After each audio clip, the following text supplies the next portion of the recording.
अब चलते हैं। किसी विद्वान की कोई शंका रही, उस शंका का भाव क्या था? भाव ये रहा कि लाइन एक पढ़ी, मंदिर जी में पढ़ी, 1000 बार पढ़ी, बार बार पढ़ी, कई बार पढ़ी, पर ये लाइन हर बार पढ़ते थे जब मंदिर जी करते थे, भूलना में विनती भूलना में पढ़ते। तारण तरण साहब बिलियो सल संक बिलियन, ये बार बार भाव आया कि बोले जब तारण तरण स्वभाव कोई विलायमान हो जे है तो फिर सल्ल संक बिलावे कहाँ रहे? शंका थी आरंभ जब तारण तरण सहावै बिलियो सल्ल संक बिलियंतु के जिनके मन में ये शंका थी, आशंका कहने से आगम के अनुसार उनके मन में एक आशंका रही कि जब तारण तरण स्वभाव ही बिलागो तो फिर सल्ल संक बिलियंतु को क्या मतलब? जब तारण तरण स्वभाव था वो तारण तरण स्वभाव का विलयन हो गया, माने तारण तरण स्वभाव घिरा गो तो सल्ल संक बिलियंतु कैसे समझ में आया? फिर तारण तरण ये सल्ल संक बिलियंतु को क्या मतलब हो? जब स्वभाव ही बिला गो तो फिर तारण सल्ल संक कैसे बिलाएंगे? तब फिर उनसे समाधान हुआ और बहुत अच्छे विद्वान थे, प्रमुख विद्वान, लेकिन भाव इतनों से पकड़ में नहीं आ रहा। तब उनको समझाया कि मंदिर की हुई पार्टियां हुई, यही समझाया कि तारण तरण सहावै बिलियो, तारण तरण स्वभाव को बिलियो को मतलब यहाँ हिराने से नहीं है, बिलियो को मतलब आवरण से नहीं है, बिलियो को मतलब दूर होने से नहीं है, बिलियो को मतलब अंतराल से नहीं है, बिलियो को मतलब कोई खंडन मंडन से नहीं है, बिलियो को मतलब कोई प्रदर्शन प्रवंचन से नहीं है, बिलियो को मतलब यहाँ खोने से नहीं है, बिलियो को मतलब हिराने से नहीं है, बिलियो को मतलब क्या? तो बिलियो को मतलब है डूब जाने से, डूब जाना, डूब जाना, बिलियो, बिलियो माने डूब जाना, डूब गए, हिला गए, हिला गए माने हिला गए माने हिला नहीं गए, बिलियो, बिलियो माने वहां में डूब गए। जैसे एक चम्मच शक्कर भरी और दूध के पानी गिलास में डाल दे तो क्या हो गया? क्योंकि दूध को गिलास होता नहीं आया ना, शक्कर की चम्मच होता नहीं, पर बिलियो का भाव पकड़ में आया कि जैसे ऐसे समझो एक जग पानी भरा रखा है पात्र में और वो पानी जा में डाल तो क्या होगा? बिलियो, बिलियो माने वहां बिलीमान हो गया। तो ऐसे बिलीमान की अवस्था को यहाँ है, यहाँ हिराने से खोने से नहीं है। तब उन्हें वह भ्रमभ्रांति वर्षों की रही होगी, एक क्षण में समाप्त हो गई। तारण तरण सहावै बिलियो, तो बिलियो को अर्थात है तारण तरण स्वभाव में डूब गए, तारण तरण स्वभाव में उपयोग डूबा, तारण तरण स्वभाव में उपयोग ठहरा बिलियो, बिलियो माने उसमें वैमय हो गया, तारण तरण स्वभाव में उपयोग हो गया, बिलियो उपयोग स्वभाव में होगा। उस अवस्था में सल्ल संक बिलियंतु, जब स्वभाव में डूब गए तो सारे सल्ल संका अपने आप बिलियंतु, बिलियंतु माने डूब गया, बिलियंतु माने छूट जाती।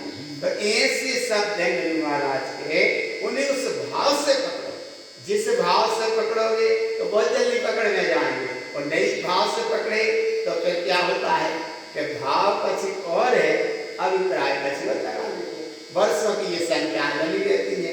इसीलिए यहाँ गुरु महाराज कह रहे थे भैया तुम्हें अपने तारण तरण स्वभाव को पहचानना है, तुम्हें अपने तारण तरण स्वभाव को जानना है। और तारण तरण स्वभाव कहाँ है बताओ? कहाँ है तारण तरण स्वभाव? तारण तरण स्वभाव कहाँ है? तारण तरण स्वभाव जैसे जल्दी बता देंगे, बोले कुआ कहाँ है? बोले कुआ वो है। बोले कुआ में क्या है? बोले कुआ में पानी है। बोले पानी कहाँ है? बोले कुआ में है। जल्दी बता दे है ना, तो जी बाहर की चीजें जल्दी बता दे। ऐसे इधर स्वभाव कहाँ? बोले स्वभाव अपना एक काया प्रमाणम ब्रह्म रूपम,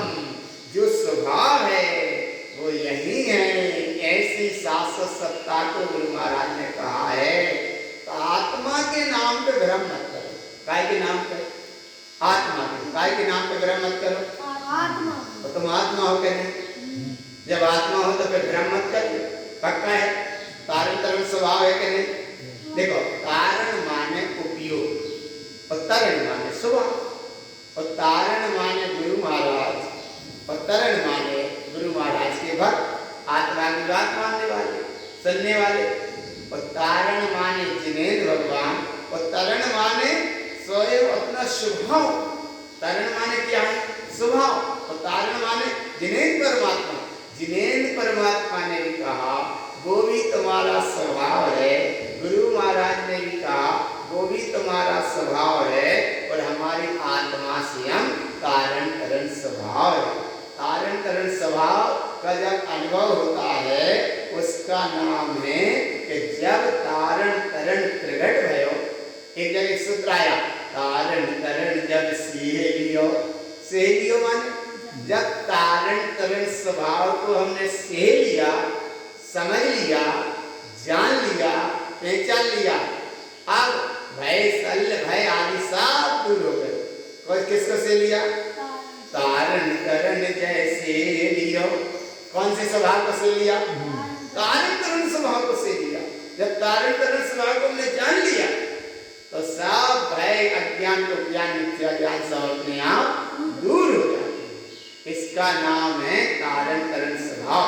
और जब स्वभाव को इसने जाना तो अंदर से जय जयकार निकलती है, जय हो जय हो जय हो मेरे तारण तरण स्वभाव की। आपको तारण तरण स्वभाव कैसा है? तो जय माने जयकारमय, जय माने जयवंतमय, जय माने श्रेष्ठ, जय माने महिमावन, जय माने परिपूर्ण, जय माने प्रगट में आया, जय माने अंतर से ज्योति जागृत हुई, इसलिए निकलती है जय। और जब जय निकलती है तो जय तारण तरण। क्या पढ़ते हो? जय तारण तरण। देखो इधर सामने लिखा है, क्या लिखा? जय जय तारण तरण लिखा है। तो ऐसी जय तारण तरण, जय तारण तरण बोलो तो जय तारण तरण, जय तारण तरण। आप जय जिनेंद्र बोले। अरे जय जिनेंद्र बोलोगे तो केवल जैन समाज तक बात, बस इतनी है। जैन समाज तक बात है जय जिनेंद्र कि हाँ जी जैन, हम जैन से इन्हें बोले जैन है जय जिनेंद्र। अरे जय जिनेंद्र तो जे समाज जय तक की जुड़ी बात है, पर जय तारण तरण तो बड़ी अलौकिक बात है।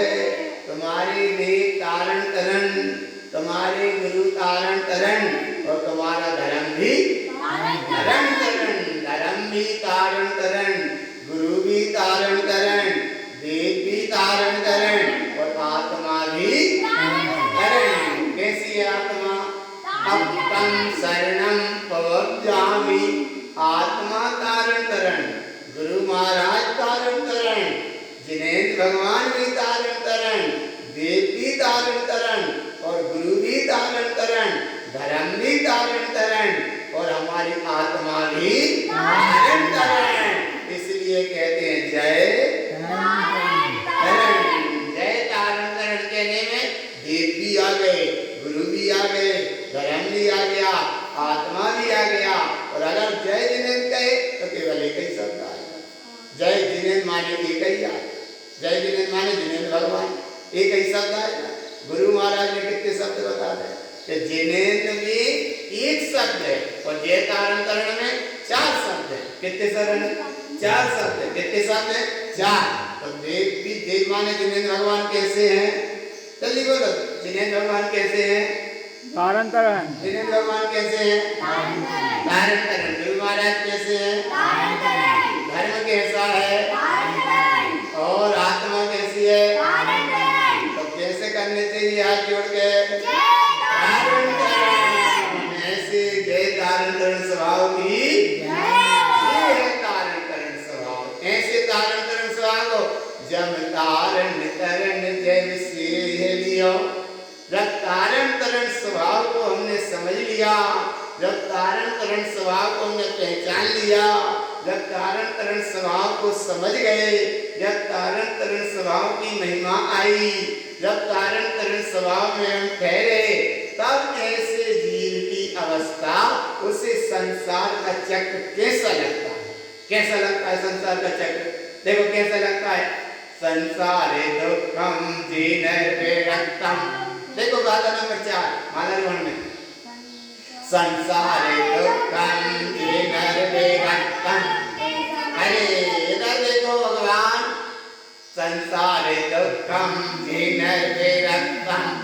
एक एक शब्द पकड़ कर संसार दुख की खान है। तो संसार दुख रूप है का? अरे संसार तो कहा है संसारे दुखम जीनर्विरक्तम। बोले संसार दुख रूप क्यों कहा? अच्छा संसार दुख रूप क्यों कहा? संसार में दुख है का? संसार दुख रूप क्यों कहा? अरे संसार में दुख रूप, संसार नाम की कोई व्यवस्था नहीं है। संसार का मतलब क्या है? संसार का मतलब ये है कि संसरति इति संसारः।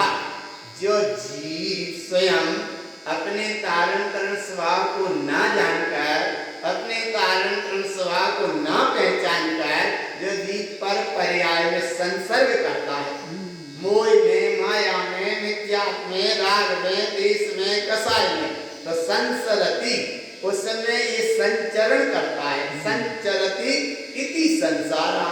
इसलिए संसार कहा कि संसरति इति संसारः। जो जीव इसमें मोह माया में संचरण करता है, इसलिए संसार में वो जो जन्म और मरण और बुढ़ापे कितनी घटना घटती है? 3। कौन कौन सी? जन्म की, मरण की और जरा। जरा माने बुढ़ापा। तो एक जरा की, एक मरण की और एक जन्म की। तो आत्मा का जन्म कब हुआ? तो आत्मा का कभी जन्म नहीं होता, लेकिन आत्मा का जन्म, आत्मा का ये मरण या बुढ़ापा कहने में क्यों आता है? ये नहीं है आत्मा का तो न बुढ़ापा है, ना आत्मा का तो जन्म है, ना आत्मा का कभी मरण, ना आत्मा का मरण है, ना आत्मा का जन्म है और ना आत्मा का बुढ़ापा है। आत्मा तो आत्मा है। ऐसी आत्मा, कैसी आत्मा? तारण तरण जम से लियो।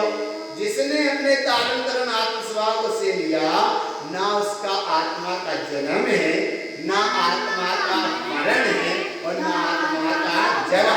जरा माने बुढ़ापा भी नहीं है। तो फिर बोले जी जन्म जरा मतलब बुढ़ापे की कायदा क्यों कहते हैं? तो इसलिए कहते हैं कि जहाँ जन्म कहने में आएगा, जहाँ मरण कहने में आएगा, जहाँ बुढ़ापा कहने में आएगा, तो बुढ़ापा माने बुढ़ापा और जन्म और मरण कैसे कहने में आता? बोले बस एक श्वास बदल जाना है।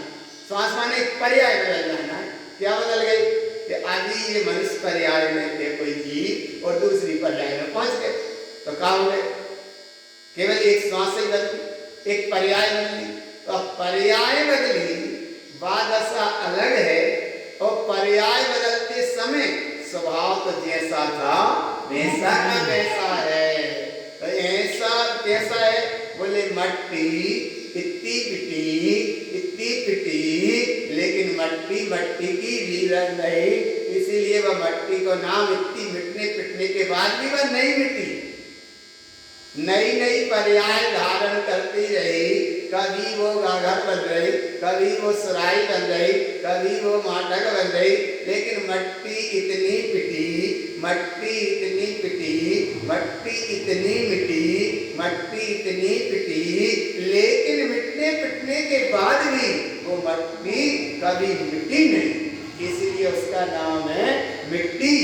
मिट्टी कभी नहीं मिटी, इसलिए उसका नाम है मिट्टी। तो जैसे ये गुरु महाराज कह रहे थे भगवान आत्मा तुम्हारा आत्म स्वभाव, जब मिट्टी मिट्टी माने क्या है? परक पर्याय की दृष्टि नहीं कहना। यहाँ काय तो देखो तुम्हारा स्वभाव कैसा? आत्मा थी, आत्मा है और आत्मा सदा रहेगी। तो ऐसी आत्मा का जन्म जड़ा और बुढ़ापा, आत्मा का न जन्म होता, ना आत्मा का बुढ़ापा होता,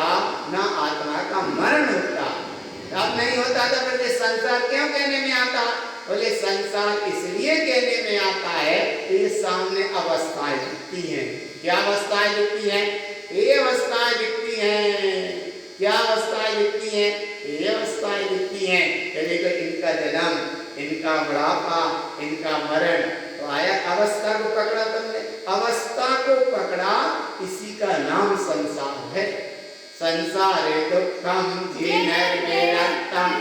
नर कहते हैं क्षत्रिय वीर को, नर कैसे कहते हैं? क्षत्रिय को।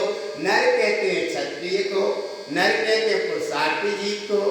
जो पुरुषार्थी जीव ऐसे संसार के स्वरूप को समझ लेता है, वही इस संसार के चक्र से विरक्त होता है। और जब जो विरक्त हो जाता है उसका नाम है संसारे दुखम जीर्णम। संसार से विरक्त कौन होगा?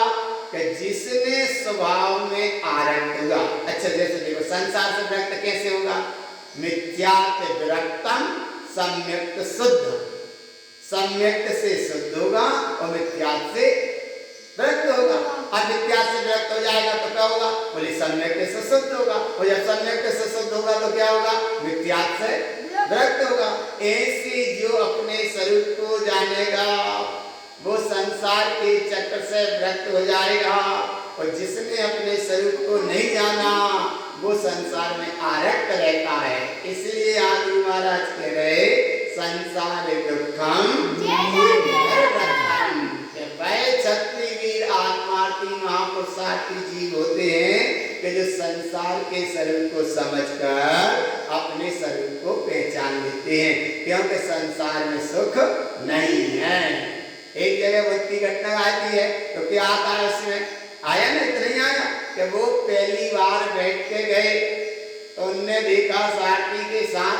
बोले ये कैसा मनुष्य, कैसा मनुष्य? एक लाठी टेके जा रहा था, लाठी टेके जा रहा था, बिल्कुल लाठी टेके जा रहा था, लाठी टेके जा रहा था।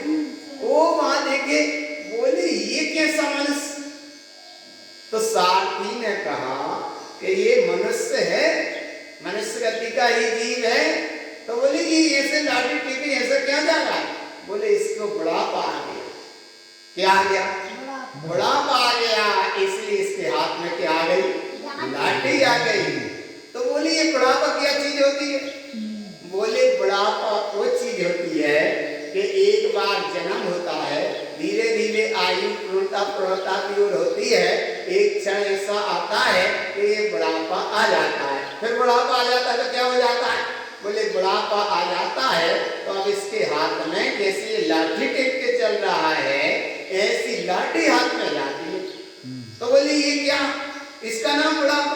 तो बोले ऐसा क्या मुझको भी होगा? तो सारथी कहता है इसमें क्या साजिश है? जन्म लिया है, बुढ़ापा आएगा ही आएगा। बोले ऐसा बुढ़ापा आ सकता है, मुझको भी आ सकता है। तो सारथी ने कहा इसमें कोई आश्चर्य नहीं है, आ सकता है। क्यों आ सकता है? क्योंकि जन्म लिया, शरीर को जोड़े, इसलिए ऐसा बुढ़ापा। तो उनको थोड़ा सा क्या बात बोल दिया? संसारे दुखम जीर्णम। उन्हें बोध हो गया। क्या बोध हो गया? ऐसा बुढ़ापा आए इसके पहले ही मैं अपना काम बना, एक भाग दे जाएगा। फिर वो निकले घूमने के लिए कहीं, तो एक कोई बुढ़ापा वाला व्यक्ति, उसका आ गया आयु का अंत। तो पड़ा क्या रह गया सामने? शरीर। सामने पड़ा क्या रह गया? शरीर। तो लोगों ने मिलकर उसकी अर्थी सजाई और अर्थी सजी और उसको उस पर लिटा दिया। अब 4-10 जने लेके जा रहे और उधर से उनका सामने रथ निकला। अरे बोली ये क्या चीज है, कभी देखी ही नहीं थी। संसारे दुखम जीर्णम, देखा ही नहीं था कभी कि ऐसा अर्थी में क्या होता है, समझ नाम ही पता नहीं था। तब उनने वो सारथी से पूछा, बोले ये क्या चीज है? बोले ये वो चीज है कि वो जिससे बुढ़ापा आया था, आज उसका बुढ़ापे का समय पूरा हो गया। बोले क्या पूरा हो गया? बोले आज उसका आयु का अंत आ गया। बोले आयु का अंत आ गया मतलब क्या हो गया? बोले उसमें जो भगवान आत्मा था भगवान आत्मा निकल के चला गया। तो बोले अब इसका क्या कर रहे हैं? बोले भगवान आत्मा जो शरीर छोड़ के चला गया, अब ये सब जनमानस मिलकर ये आरती सजाई है और इसका जो शरीर दे दिया, इस शरीर को ले जाकर जब वो ले जाएंगे गांव के बाहर ले जाएंगे। अरे बोले गांव के बाहर ले जाएंगे, क्या करेंगे वहां? तो बोले वहां जाकर ये सब मिलकर उस सब में आग लगा देंगे। क्या लगा देंगे? आग लगा देंगे। तो बोले ये क्या होता है? आरती उठ गई, आग लगा देंगे, सब ले जाएंगे, तो क्या ऐसा कभी मेरे साथ भी हो सकता? तब सारथी ने कहा कि इसमें कोई अचरज नहीं, तुम्हारे साथ भी ऐसा हो सकता है। और ये बोले बुढ़ापा भी आ सकता है, लाठी भी टेक सकते हैं और एक दिन आरती भी ऐसी उठ सकती है। और बोले ये परिजन मिलके गांव के बाहर ले जाएंगे और आग भी लगा सकते हैं। तो सारथी ने कहा इसमें कोई अचरज नहीं, वो तो घटेगा ही घटेगा। तो बस उनको फिर बोध हो गया कि अब हमें ऐसी आरती पे लेटना ही नहीं है। संसारे दुखम जीनर विरक्तम, आया भाव, संसारे दुखम जीनर विरक्तम। उन्हें बोध हो गया कि अब ऐसे ना हमें बुढ़ापा चाहिए और ना ऐसा हमें आरती पे लेटना कि जहाँ परिजन मिल गई आग लगा देंगे। तो इसलिए जब लगाए आग, उसके पहले समझो अपना चैतन्य का साम्राज्य, और जिसने समझ लिया अपना चैतन्य का साम्राज्य, उसके खुल गए भाग, फिर नहीं लगेगी उसमें आग। कौन को? कि जिसने समझा अपना चैतन्य का साम्राज्य, उसके खुल गए भाग, और अब बाद में कहीं नहीं लगेगी आग। इसलिए संसारे दुखम जीनर विरक्तम। बता गया समझ में कि जो आत्मार्थी तारण तरण स्वभाव को समझ लेता है, तारण तरण महाराज ने भी अपने तारण स्वभाव को समझा, और जब अपने तारण तरण स्वभाव को समझा तो चल दिया छोड़ गरीबार कुटुंब परिवार धार शाश्वत मुनिवाना। जय महावीर स्वामी के साथ हुआ और जय गुरु महाराज के साथ हुआ। नाना जी की मृत्यु हुई, जब देखा एक परिजन मिल गए जिन्हें अभी दूध पानी पिला रहे थे, और अब क्या कर रहे हैं जी मिल के? क्या लगा रहे हैं? जला रहे, आग लगा रहे। तो जब आग लगाई उन्हें वहां तो लगी हुई चिता, उधर आग, लेकिन गुरु महाराज चले गए अपने चिंतन में। बोले कैसा ही संसार का स्वरूप है, कैसे स्वार्थी लोग हैं, कैसे मोही प्राणी हैं, कैसे मोह में अंधे हैं, कैसे माया से संयुक्त हैं, कैसे ये राग रंग लीला में मस्त हैं कि एक क्षण पहले जिनकी सेवा कर रहे थे और अब एक क्षण बाद भी मिलकर जला रहे हैं, आग लगा रहे हैं। तो गुरु महाराज ने वहां देखा होगा छोटी सी बाल अवस्था में, बोले जब इनको लग रही है आग, तो ऐसी कभी हमको भी लगेगी। ओ बाहर में जलती रही चिता, और गुरु महाराज चले गए चिंतन में। काय में चले गए? चिंतन में। कौन से चिंतन में चले गए? अपने आत्मा के चिंतन में चले गए। आत्मा का चिंतन क्या होता है? संसारे दुखम जीनर विरक्तम। जो अपनी आत्मा के चिंतन में गए और आत्मा के चिंतन में गए, तो चिता में और चिंता में केवल बिंदु का अंतर है, एक बिंदी का अंतर है, चिता और चिंता। चिता माने वो जलाने वाली अग्नि पे, चिता उसका नाम है चिता, और चिता पे बिंदी बात एक बिंदी रख दो चाके बांध तो क्या हो जाएगी? अरे चिंता, चिंता एक बिंदी रखी से क्या हो गया? चिंता, और बिंदी हटा दी से क्या हो गई? चिता। तो आप क्या करती है ये चिता और चिंता? कि चिता तो जलाती है ये शरीर के सबको। चिता क्या करती है? चिता चिता चिता क्या करती है? चिता जलाती है ये बाहर के सबको, लेकिन चिंता जलाती है भीतर चैतन्य भगवान आत्मा को आवृत करती है। भगवान आत्मा को चिंता, चिंता भीतर के आत्म स्वरूप स्वभाव को ढांकती है, और चिता बाहर के शरीर को जलाती है। इसलिए ना चिता पे जलना और ना चिंता करना, क्योंकि चिता चिंता दोनों एक समान बिंदु बिंदु मात्र अंतर रखो, बिंदु मात्र अंतर रखो। तो जहां नाना जी के निमित्त की वो परिजन चिता जलाता रहा होगा और गुरु महाराज ने बिंदी हटाई, चिंता और चिता, तो वहां जलती रही चिता और गुरु महाराज ने हटाई होगी अपनी बापे से, चिता पे से। अब देखो चिता माने चिता, अब बिंदी क्या, तो एक बिंदी रखी तब तक भी वहां चिंता, और जब चिता और चिंता दोनों से हटे तब फिर क्या चलने लगा, चिंतन। काय का चिंतन चलने लगा कि ये संसार का स्वरूप कैसा है, संसारे दुखम जीनरक्तम, इस संसार का स्वरूप कैसा है, चिंतन चलने लगा। और जब चिंतन चलता गया चलता गया चलता गया तो क्या हो गया कि जिस अवस्था में गुरु महाराज वहां गए थे फिर भी वह अवस्था में लौटे नहीं, संसार का स्वरूप समझ लिया गए। संसार बड़ा स्वार्थी है, यहाँ इतना स्वार्थ का चक्कर है कि यहाँ कोई किसी का सगा नहीं है। आ रहा है भगवान, यहाँ नहीं कोई किसी का है सगा, परिजान मिलके देते हैं दगा, इसलिए अब उपयोग को स्वभाव में लगा, इससे होगा भला। और जब उनने अपने आप को समझ लिया तो संसार दुखम जीनरक्तम। अच्छा क्या समझा गुरु महाराज ने, देखो क्या समझा, संसार सार। अच्छा क्या समझा, देखो देखो क्या समझा, तेसम शुद्धम जिनोक्तदिष्टम, जैसा जिन्हें परमात्मा ने आत्मा का स्वरूप कहा या आत्म स्वरूप कहा, जिन्हें परमात्मा ने आत्म स्वरूप कहा, आत्म स्वरूप का उनको अनुभव हुआ और आत्म स्वरूप को जैसा कहा तो वहां अंदर से निकली चैतन्य की धारा के साथ वहां आत्मा का स्वरूप कहा और बोले आत्मा का स्वरूप कैसा है, तो बोले आत्मा का स्वरूप बहुत उत्कृष्ट वहां।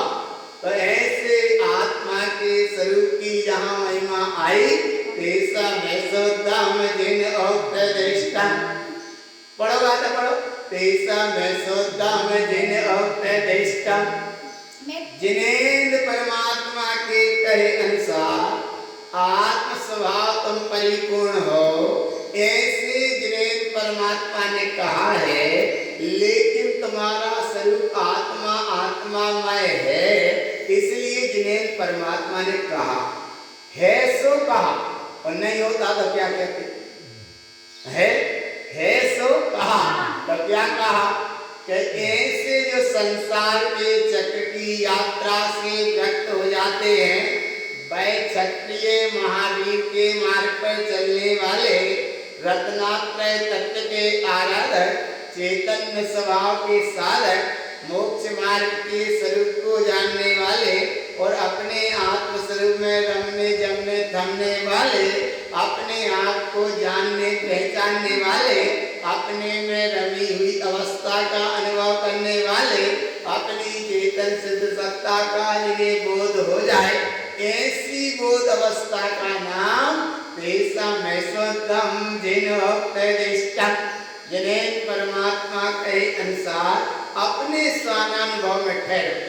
और जब अपने स्वानुभव में ठहरोगे तो देखो क्या होगा, बोले ऐसे ठहरे कि बस वो तो चले गए बुद्ध भी, कैसे चले गए, बोले ऐसी जन्म मरण की यात्रा, बुढ़ापे की अवधि की चिता की यात्रा से मुझे नहीं गुजरना, मैं तो अपने कौन से मार्ग पे चलूंगा, संसार दुखम जीनरक्तम, इस मार्ग पे चलूंगा, इस मार्ग पे चलूंगा। वो चले गए, तारण तारण मंडलाचार्य महाराज भी इस मार्ग पे चले गए, भगवान महावीर स्वामी भी इस मार्ग पे चले गए। और जो कोई भी भक्त जी ऐसे स्वरूप को समझेगा वही तो जाएगा, जिसने अपने को जाना वो अपने में जाएगा, और जो पर में भटका वो पर में भटकता रहेगा। जिसने जितना निज को जाना उतना वो निखर गया, जो जितना पर में भटका उतना वो बिखर गया। जिसने जितना निज को जाना उतना वो निखर गया, जो पर में जितना भटका उतना वो बिखर गया। बिखर गया माने संसार के दुख से संयुक्त होने की यात्रा करता है और जो निखर गया वो संसार दुखम दीन विरक्तम बच जाता है। तो बच्चे आत्मस्वरूप की दृष्टि रखते हैं और आत्मस्वरूप की दृष्टि रखने में क्या होता है, अब ये 5 भूत हैं। कितने भूत हैं? पंचभूत हैं जो संसार की मोह माया की यात्रा कराते रहते हैं। कौन कौन से हमें अच्छा बताओ, कौन कौन से? कौन कौन से? अरे ये 5 पंचभूत कौन से हैं? देखो पंचभूत कौन कौन से? मिथ्या मय मोह राग आदि गणना। कितने भूत हैं ये? मिथ्या मय मोह राग आदि खंडा। मिथ्या गिनो, मिथ्या मद, मिथ्या मय मोह। तीसरा कौन सा? पहला कौन सा? दूसरा कौन सा? तीसरा कौन सा? अरे मिथ्या मय मोह, मिथ्या मद मोह, और तीसरा तीनों में चौथा है राग। चौथा कौन सा? राग। और आदि माने देश। आदि में उसका सब समाज है। राग आदि, राग और आदि माने राग और देश। तो पहला कौन सा है? मिथ्या। दूसरा कौन सा है? पहला कौन सा है? दूसरा कौन सा है? मय माने मद।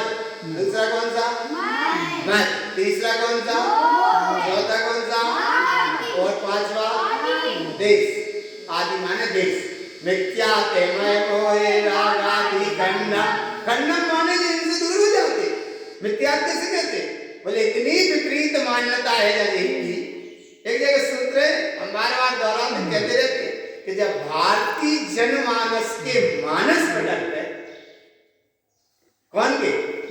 जनमानस के मानस, जब भारतीय जनमानस के मानस पटल पे, और भारतीय तो छोड़ो, अज्ञान मिथ्यात्व या पूरा जनमानस, पूरा जनमानस चाहे वो देश में हो चाहे विदेश में हो, मानस माने मानव समाज में जो आया मानव मानस है, लेकिन मिथ्यात्व के चक्र को नहीं समझ पाता।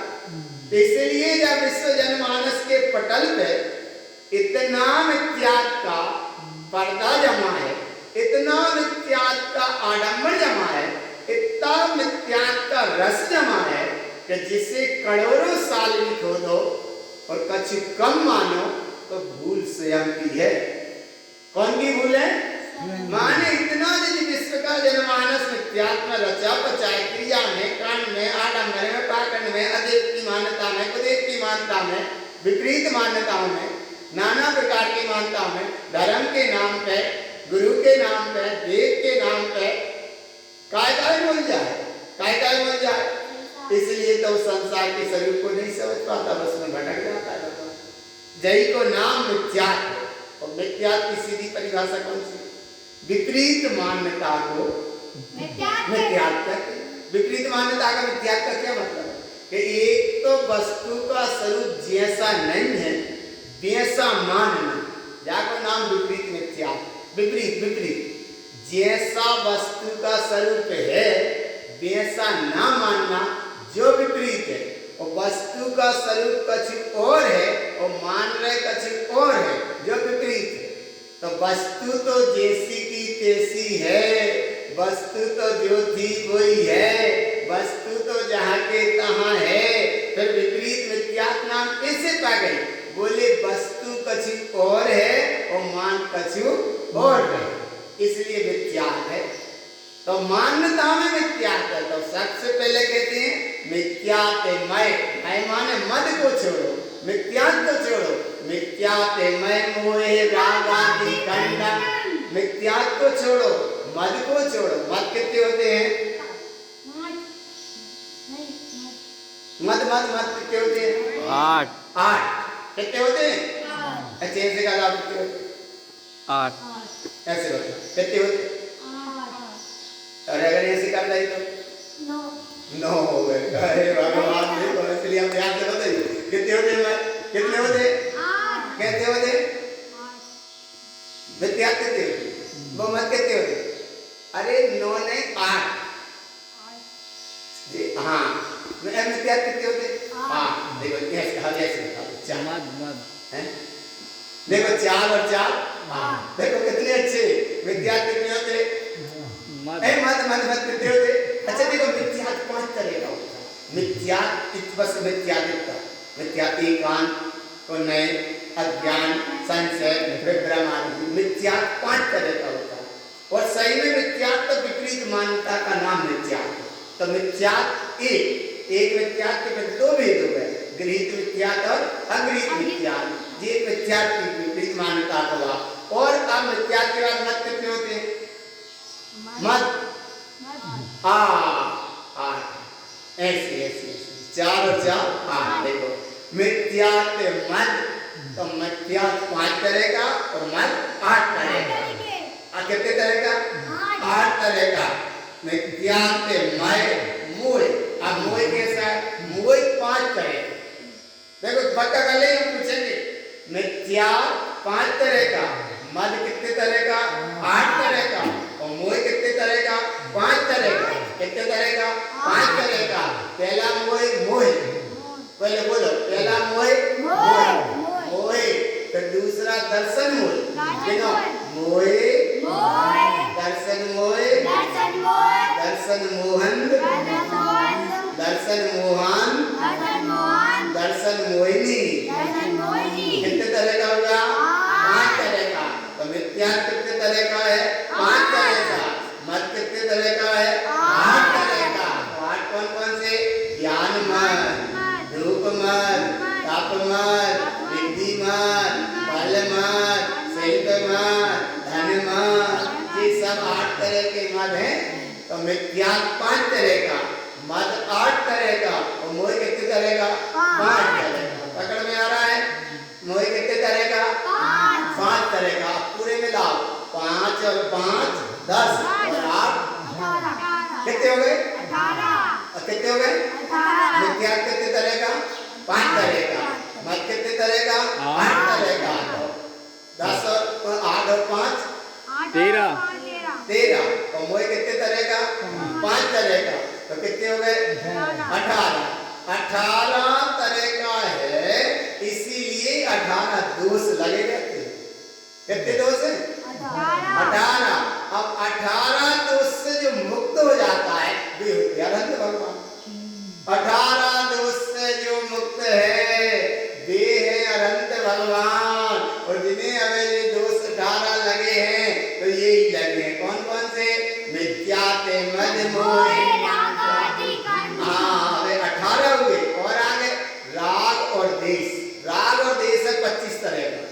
कितने तरह का? कितने तरह का? राग और देश ये कसाई की सेना है और ये दर्शन मोहिनी चारित्र मोहिनी की सेना है। भेद ही भेद है। इसलिए ये राग और देश के परिणाम कितने तरह के हो गए? 25। अब 18 और 25 कितने हो गए? 43। अरे 18 25 और 15 40। तो कितने हो गए? 43 टोटल 43। देखो आगे बढ़ो 25 और 15 40 और 3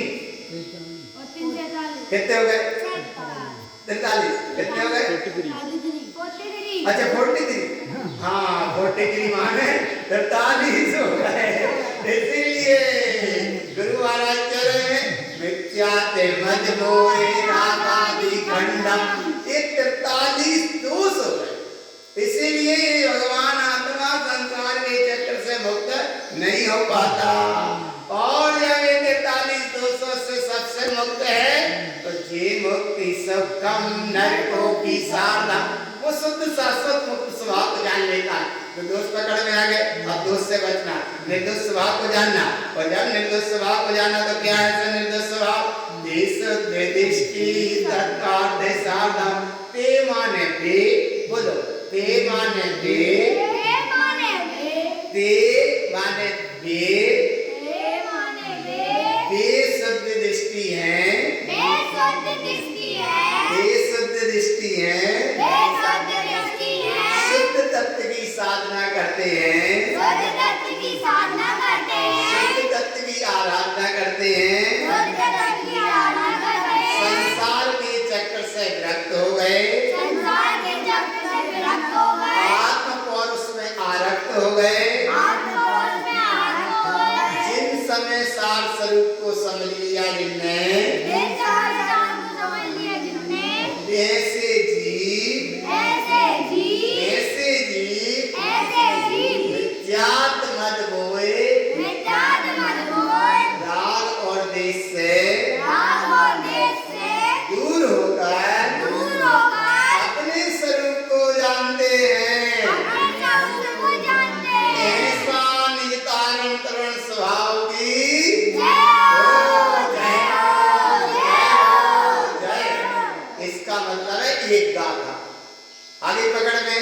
संसारे दुःखं जिनर्विरक्तं तेषामे सुतं जिनोक्तदिष्टं नित्यात्मैमोहि रागादिगण्यं तेषुद्दिष्टि तत्काते साधं।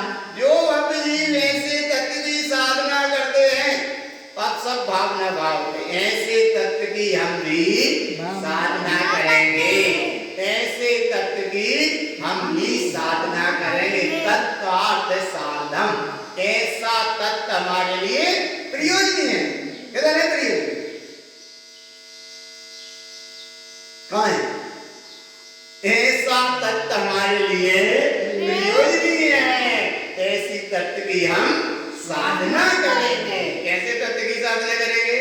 कौन से तत्व की? ऐसे तत्व की हम साधना करेंगे जो तत्व अपने आप में पूर्णता पूर्ण है और सदा परिपूर्ण ही रहेगा। और ऐसे परिपूर्ण स्वभाव की साधना करने जहाँ बैठे तो फिर कहीं ना कहीं सल जाती है। कौन कौन सी सल? 3 सल कितनी है? कितनी सल है? अच्छे बोलो, सल कितनी है? यही तुम्हारा शिविर भी चल रहा, प्रवचन भी हो रहा है। यही समझ में आ जाओ। गुरु महाराज के द्वार में बैठे हो, गुरु महाराज की घर ग्रंथ स्वामी बैठे। कितनी सल कितनी है? 3। कैसे कौन सी है? निदान। अरे सल 3 है, मिथ्या माया निदान। पहले अब गाथा पढ़ो। सल्यम त्रयम चित्त निरोध नेतम, 3 प्रकार की सल को रोक कर, निरोध माने रोक कर, सल्यम त्रयम चित्त निरोध नेतम, सल्यम त्रयम चित्त निरोध नेतम। देखो गाथा देखो उसमें, सल्यम त्रयम चित्त निरोध नेतम, 3 प्रकार की सल को निरोध माने रोक कर। तो सल 3 कौन कौन सी? मिथ्या माया निदान। अच्छा, मिथ्या सल किसे कहते हैं? मिथ्या मिथ्या मिथ्या तो है, लेकिन मिथ्या सल क्या? मिथ्या माने ऐसा ही, देखो ऐसा ही है। देखो एक जैसा भाव समझ, ऐसा ही है, ऐसा ही है। जब मिथ्या माया ऐसा नहीं ऐसा भी है, जब माया हो गई। और निदान नहीं ऐसा ही नहीं है तो ऐसा ही करके रहूंगा, ऐसा ही करके निदान मान लेते ना। जैसे देखो उनने वो लात मारी थी, आगम में पढ़ते ना, एक कथा कहानी है। भाभी ने वो भाभी को हाँ पिछले भाग में भाभी को लात मारी तो भाभी ने क्या कहा कि बोले अभी तो मैं बदला नहीं ले पा रही, लेकिन मैं अगली पर्याय में जब लात मारने का बदला ले। और देखो सुकुशल गोस्वामी हाँ मीरा तो उन्हें क्या करे, वे ध्यान में बैठे हैं, उसी भाव में बदला लिया कि उसी भाव में माने उनकी पर्याय बदल गई। तो वे क्या हुए जाकर त्रियंत गति में, पर वे उनकी पर्याय तो गई थी। अरे वे पर्याय लेकिन उनने उसी भाव में तो बदला लिया कि नहीं? क्या बदला लिया? कि लात मारी थी वो निदान बांधा था कि जो मारा है पैर मैं वैसे रक्षण कर, माने कुछ भी बदला दी तो बदला का पलाया पकड़ना निदान। तो निदान देखो इधर वे मुनिराज ध्यान में बैठे हैं और अगर वो श्यामनी आई और पेड़ से ही खाना शुरू और उसके बच्चे भी हाँ उसके बच्चे हाँ बच्चे भी साथ। देखो बांध एक का था लेकिन संस्कारगत 2 बच्चे 3 बच्चे जो भी थे बच्चों ने भी खाए, 2 ने खाए। तो निदान किसका था? एक का निदान किससे था? एक से। एक का निदान था, एक से निदान था, एक का निदान था और एक निदान था। 3 चीज आगे पकड़ना, एक से निदान था, एक का निदान था और एक निदान था। एक निदान क्या था कि इसके पैर मारने का बदला जरूर। तो वो निदान एक था, एक से निदान था, एक निदान था और एक ही का निदान था। तो इसीलिए निदान ना बने, पहले अपने आत्मा के अनुभव का करा करो समाधान, जिसमें ना बने निदान। तो मिथ्या शल्य किसे कहते? झूठे को। माया शल्य कैसे कहते? ये भ्रमित करने को। और निदान शल्य किसे कहते? जो बन जाए, बन गए। और ऐसी शल्य को क्या करना? मिथ्या तेमयो शल्यम त्रयम चित्त निरोधनेतम। 3 प्रकार की शल्य को रोककर जिन वाणी नेतम, जितनी देर अच्छी शल्य कहाँ होती है? बोलो शल्य कहाँ होती है? कहाँ होती है शल्य? जानते शल्य कहाँ होती है? जैसे बिस्तर बिछा गए अच्छे तुमने, वहां में चद्दर पे तलक से गुड़ी रह गई, वहां का नाम शल्य। शल्य रह गई। शल्य माने गुड़ी को कहते हैं। तो ये गुड़ी रहती है पेट में, शल्य माने शल्य रहती गुड़ी। और शल्य को मतलब ये चित्त पे काम करती है। शल्य कहाँ काम करती है? चित्त पे। शल्यम त्रयम चित्त, 3 शल्य कहाँ काम करती है? कहाँ काम करती है? चित्त पे। शल्यम त्रयम चित्त। अब ये 3 शल्य को निरोध माने रोक कर। कैसे रोक कर? जितनी देर ये शल्य रुके उतनी देर में जिन वाणी हृदय चेतनेतम, जितनी देर में ये शल्य रुके उसी चित्त पे, उसी समय, उतने ही समय में जल्दी से क्या कर लो? जिनेंद्र के वचन सत्य है, ध्रुव है और प्रमाण है। इसलिए जिनोक्त वाणी हृदय चेतनेतम। फिर क्या करना? मिथ्याति देवम गुरुधर्म दूरम। मिथ्यात् माने मिथ्यास्य, मिथ्यात् माने मिथ्यास्य। कैसे दूर होना? मिथ्यात् देवम गुरुधर्म दूरम, मिथ्यात् से दूर होना। और मिथ्या देव से, मिथ्या देव माने कि कल्पना के बना देते हैं, चाहे जा बना, चाहे जा करता, चाहे कोई गुजल लगे, ये सब झूठे हैं। मिथ्यात् देवम, मिथ्यात् माने झूठे हैं। मिथ्यात् देवम गुरुधर्म दूरम, मिथ्या गुरु से, मिथ्या देव से, मिथ्या धर्म से दूरम, दूर रहो। कितने दूर रहो? बहुत दूर रहो। मिथ्यात् देवम गुरुधर्म दूरम। जब इससे दूर हुई तो क्या हुआ? शुद्धम स्वरूपम तत्वार्थ साधन। कौन से स्वरूप की साधना करना? तत्वार्थ की साधना करना। काय की साधना करना? तत्वार्थ की साधना करना। शुद्धम स्वरूपम तत्वार्थ साधन, शुद्ध आत्म स्वरूप की ही साधना करना।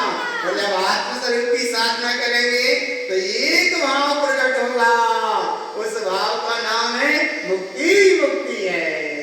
क्या प्राप्त होगा? मुक्ति है। कैसे प्राप्त होगी? अगली गाथा देखो। जे मुक्ति सुखम नरकोपि साधम। जो कोई मनुष्य ऐसे मुक्ति के सुख को चाहता है, जे मुक्ति सुखम नरकोपि साधम। अच्छा, मुक्ति के सुख को चाहते हो? कौन कौन चाहता है?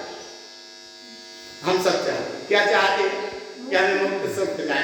तो जे मुक्ति सुखम नरकोपि साधम, ऐसे शाश्वत मोक्ष मार्ग के मुक्ति के सुख को, आत्म सुख को जो चाहता है, उसके लिए क्या करना? आत्म को हित है सुख सुख आकुलता बिन कहिए, आकुलता शिव माही नाता के शिव गिला जो चाहिए। शिव के मार्ग में इसलिए लगना चाहिए क्योंकि मोक्ष मार्ग में आकुलता नहीं है। और आकुलता इसलिए नहीं है क्योंकि आत्मा का हित ही आकुलता भी नहीं है। आत्म को हित, बोलो, आत्म को हित है सुख सुख आकुलता बिन कहिए, आकुलता शिव माही नाता दे। इसलिए क्या करना? शिव मगला क्यों चाहिए। जब शिव के मार्ग में लगे तो क्या मिला? जे मुक्ति सुखम नरकोपि साधन। अब ऐसा सुख कैसे मिलेगा? सम्यक शुद्धम तेन धरेतम। जो शुद्ध सम्यक से संयुक्त होगा वह क्षत्रिय वीर महापुरुषार्थी जीव शुद्ध सम्यक को धारण करता है। और जिसने शुद्ध सम्यक को धारण कर लिया फिर वो जगत में कहीं भी नहीं भटकेगा। जिसने अपने शुद्ध स्वरूप को जान लिया, जिसने अपने आत्म स्वरूप को पहचान लिया, फिर वो देव के नाम पे, गुरु के नाम पे, धर्म के नाम पे, आडंबर में, मिथ्यात्मक पाखंड में, क्रियाओं में कहीं भी नहीं भटकेगा। क्योंकि उसने क्या समझ लिया? क्या समझ लिया? सम्यक शुद्धं तेन धरेतम। शुद्ध सम्यक जिसने धारण कर लिया वो भटकेगा नहीं। और रागादयो पुण्य पापाय दूरम। राग के उदय में चलने वाले एक पुण्य पाप के परिणामों को भी वो महत्व नहीं देता। रागादयो पुण्य पापाय दूरम। इससे दूर होकर फिर क्या करता? ममात्मा स्वभावं ध्रुवसोद्दिष्टं। एकमात्र में आत्मा शुद्धात्मा परमात्मा ही हूँ, इसकी तत्व की साधना मैं देता है। तो सब जीव भगवान आत्मा श्री गुरु महाराज की बताई हुई गाथा के अनुसार ये मालार्पण ग्रंथ में एक प्रसंग है। इसलिए मालार्पण ग्रंथ की गाथा के अनुसार अपना भाव ऐसा जागृत करो कि हे सद्गुरुदेव आपने ऐसे वैभव को पाया, सम्यक के वैभव को पाया, मोक्ष मार्ग का मार्ग आपका बना, सम्यक रूपी रत्न को आपने जाना, परम सिद्ध दशा को आपने पहचाना, शाश्वत सत महासागर को आपने जाना। ऐसे ही शाश्वत सत महासागर को मैं भी पहचानूं, मैं भी जानूं और उसमें ही रम जाऊं, उसमें ही दम जाऊं और उसमें ही जम जाऊं जो मेरा वास्तविक स्वरूप है। तो ऐसे स्वरूप को समझो। बोलो श्री गुरु महाराज जी की जय।